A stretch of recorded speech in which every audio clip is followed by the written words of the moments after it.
tête. Ouais. Est-ce que c'est un truc d'où ils ont sorti ça? Pourquoi ils ont pris cette position Donc toi, tu as une qualité, c'est que toi, tu es, comment dirais-je, brut. Tu es brut, BRUT. C'est-à-dire que tu as des positions qui sont vraiment très très carrées. Alors il y a des gens qui sont plus nuancés, etc. Mais toi, tu es très carré. Donc on a l'impression que c'est quelque chose qui est vraiment brut de brut, toi. Oui, entrée. Comment? Parce que il y a des. Attends, je tiens la caméra. Oui. Il y a des idées, par exemple, pour moi qui touchent. Pas, je n'ai pas envie de dire le concret, mais qui fait partie de. On peut dire de la colonne vertébrale. Enfin, comment expliquer ça? Des choses. Pas des repères, mais quand tu dis brut, c'est. Il y a des idées qu'on ne peut pas discuter. C'est pour ça que je dis c'est comme si évidences intérieures. Voilà, c'est comme si ça serait touché à la colonne vertébrale. Il n'y a pas de faiblesse à avoir, de les remettre en question parce que c'est intéressant parce que pour beaucoup de gens, ils ont des positions qui sont plus complexes, plus nuancées et on ne voit pas très bien la direction. Oui. Et les gens comme toi sont intéressants parce que, si tu veux, c'est vraiment comme ça, c'est authentique. C'est authentique. Et c'est vrai que beaucoup de gens n'osent pas aller jusque-là. Mais tu vois, il y a une espèce de logique authentique. C'est pour ça que tout à l'heure je disais, les gens de gauche qui sont, je suis d'accord avec Valentin d'ailleurs à ce point de vue-là, l'élite de gauche, elle ne peut pas être de gauche, parce qu'elle est une élite. Et les gens de droite ne peuvent pas être complètement de droite parce qu'ils dépendent de leurs électeurs. Donc ça infléchit les discours. À tel point qu'on pourrait croire que ça se ressemble, mais ça ne se ressemble pas vraiment. Mais ça crée des tensions. Parce que dans un groupe, il y a toujours, même les groupes, même chez Mélenchon par exemple, il y a aussi le chef. Donc il y a toujours un chef.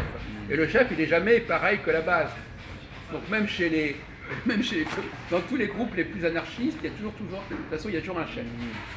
Et donc, de toute façon, il y a un chef, lui, alors pour revenir à ta question sur savoir si les élites sont internationales, ben oui, elles sont internationales parce que quand on est une élite, on n'a pas les mêmes représentations que la base.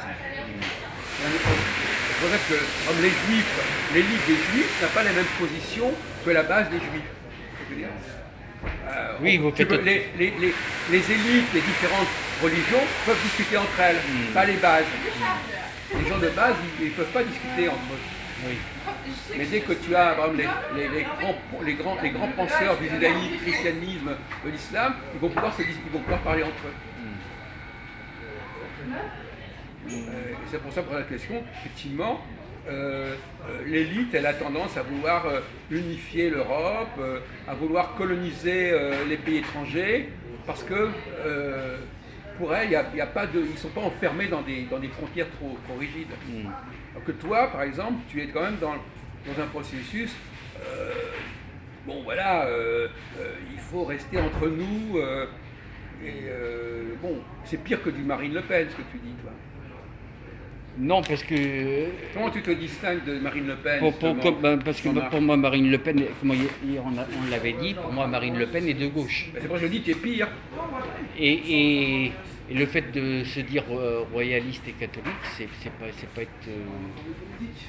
pas être Front National. Front National, c'est la populace, j'ai envie de dire. Non, mais le paradoxe, c'est que pour moi, les gens de gauche sont des nationalistes. C'est là qu'il y a un problème. Quelqu'un de gauche, il veut préserver l'identité de la base. Alors, généralement, on associe parfois le nationalisme à la droite.